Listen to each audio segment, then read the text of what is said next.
ও ইব্রাহিম, কাবা ঘর বানিয়েছো, কাবা ঘরটা হজের জন্য ক্লিন করেছো, পরিচ্ছন্ন করেছো, এবার গোটা বিশ্বের মানুষের কাছে হজের আজান দাও, মানে ঘোষণা দাও। সাইয়েদনা ইব্রাহিম বললেন, আল্লাহ কেউ নাই, একটা মানুষও সামনে নাই, আমি কার কাছে হজের আজান দিব, কার কাছে হজের ঘোষণা দিব? আল্লাহ বললেন, ইব্রাহিম তুমি হজের আজান দেওয়ার মালিক, আজান দাও, তোমার এই আজানের ধ্বনি আর আওয়াজ আমি পৃথিবীতে অবস্থিত প্রতিটি মানুষের কানের ভেতরে ঢুকাইয়া দিব। সাইয়েদনা ইব্রাহিম হজের আজান দিলেন, ঘোষণা দিলেন, আইয়ুহান নাস ইত্তাখাযাল্লাহু বাইতান ফাহাজ্জু। আল্লাহ একটা ঘর বানিয়েছেন, যাদের এই ঘর জিয়ারতের সামর্থ্য থাকে তারা এই বছর থেকে হজে আসার চেষ্টা করো। তিনি আজান দিলেন। আজান শব্দের অর্থ হচ্ছে ঘোষণা। আজান মানে কি?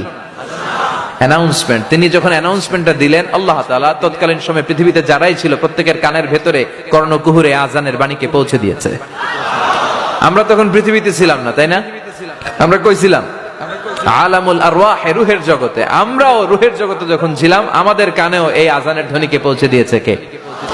ওই রূহের জগত থেকে যারা আমরা লাব্বাইক বলার সুযোগ পেয়েছি, তাদেরকে দুনিয়াতে কাবা ঘর জিয়ারতের সুযোগ করে দিবে কে? তার মানে হজের যে দায়িত্ব দিল, পরীক্ষা নিল, এই পরীক্ষায়ও চিন্তা করছেন, একটার পর একটা পরীক্ষা আল্লাহ নিলেন, প্রতিটা পরীক্ষায় তিনি সফলতার সাথে উত্তীর্ণ হলেন। সব শেষে ওনার বয়স যখন 80 বছর, আল্লাহ বললেন, ইব্রাহিম এবার নিজ হাতে নিজের সুন্নাতে খাতনা করে দাও। সুবহানাল্লাহ, বাড়িতে যায় বললেন। সহিহ বুখারীর বর্ণনা, ইখতাতানা সাইয়েদনা ইব্রাহিম আলাইহিস সালাম ওয়া হুয়া ইবনু 80 সানা বিল কুদুম। সাইয়েদনা ইব্রাহিম আলাইহিস সালাম যখন 80 বছর বয়সে উপনীত হলেন, তখন নিজ হাতে কুড়াল দিয়ে নিজের লজ্জাস্থানের সামনের চামড়াটাকে কেটে নিজে নিজ হাতে এই বয়স্ক অবস্থায় নিজের সুন্নাতে খাতনা করেছেন। এমনি এমনি খলিল হয় নাই, এমনি এমনি মর্যাদা পায় নাই। যত পরীক্ষা দেয়া যায় সবগুলো পরীক্ষা দেওয়ার মাধ্যমে ওনার মর্যাদা বাড়ায় দিল কে? উনি আল্লাহর কাছে এত প্রিয় হয়েছেন, ওনার ফ্যামিলিটা আল্লাহর কাছে এত প্রিয়, এত বরকতের ফ্যামিলি। হাজবেন্ড হচ্ছেন সাইয়েদনা ইব্রাহিম, ওয়াইফ হচ্ছে হাজার, আর ছেলের নাম ইসমাইল। এই তিনজনের ফ্যামিলির যেখানে তাদের হাত লেগেছে, পা লেগেছে, ওই জায়গাটারে বরকতময় করে দিয়েছে কে? সাইয়েদনা ইব্রাহিম আলাইহিস সালামের পা লেগেছে যে পাথরটাতে, ওই পাথরটার নাম মাকাম ইব্রাহিম। ওয়াত্তাখিযু মিন মাকাম ইব্রাহিমা মুসাল্লা। আল্লাহ বললেন, ও গোটা বিশ্বের মুসলমানেরা, যে পাথরে দাঁড়িয়ে আমার খলিল ইব্রাহিম কাবা ঘর বানিয়েছে, ওই পাথরটারে তোমরা মুসাল্লা বানিয়ে নাও।